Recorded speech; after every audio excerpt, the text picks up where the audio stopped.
กองประชุมประเมินหน่วยภาคปลอดภัยเข้มแข็งหนักแน่นประจำปี 2025 และวางทิศทางแผนการปี 2026 ของหน่วยภาค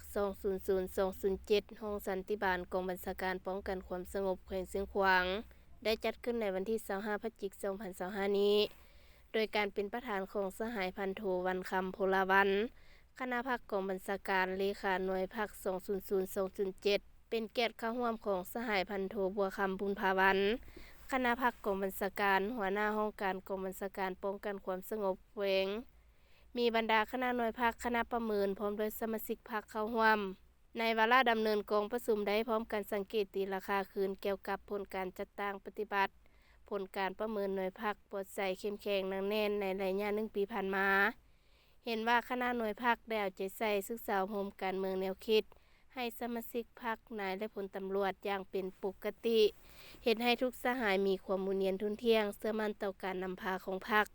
ปฏิบัติระเบียบกฎหมายของรัฐก็คือระเบียบกฎหมายของกำลังป้องกันความสงบอย่างเข้มงวดไปเคียงคู่กับการจัดตั้งปฏิบัติหน้าที่เวียกงานวิสาเฉพาะ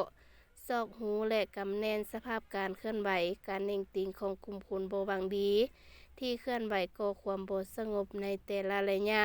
พร้อมทั้งติดตามกวดกาคนต่างประเทศที่มาเคลื่อนไหวอยู่แขวงเชียงขวางเป็นต้นแม่นบรรดาโครงการต่างประเทศบรรดาบริษัทและบุคคลที่มาเคลื่อนไหวเฮ็ดเวียกธุรกิจได้อย่างละเอียดสำหรับทิศทางแผนการในต่อหน้าแม่นจะได้สุ่มใส่ปรับปรุงก่อสร้างพรรคสร้างพนักงาน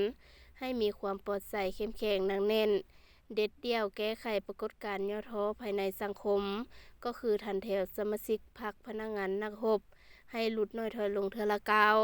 ผ่านการประเมินตีราคาสามารถสั่งรวมคะแนนเฉลี่ยได้ 8.30 สามารถจัดเป็นหน่วยภาคปลอดภัยเข้มแข็งหนักแน่นพร้อมเดียวกันนี้คณะภาคคณะประเมินได้มีการประกอบคำคิดคำเห็นใส่บทสรุปทิศทางแผนการอย่างกงไปกงมาเพื่อเป็นทิศทางในการจัดตั้งปฏิบัติเวียกงานในต่อหน้า